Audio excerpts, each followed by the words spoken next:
Ilalagay mo sa ilalim ng unan mo. Yes. O, sige, lagay mo na. But it's beautiful inside, and my tooth is toothpaste. Ano daw? Mom is keep it clean my tooth, so I can go in my bed. Look at this inside and my tooth. Sige, lagay mo na doon. Lagay mo na. Ano mangyayari, anak, pag nilagay mo doon? Something caught inside.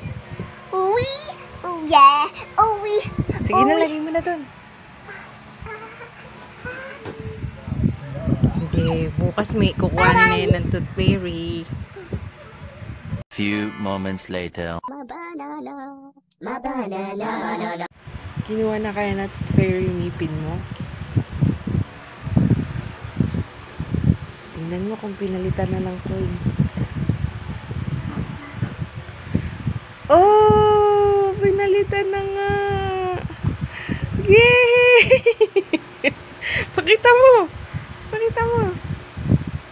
Ang galing! Wow! Ang ganda naman! Galing, no? Ano sasabihin mo? And get the fairy.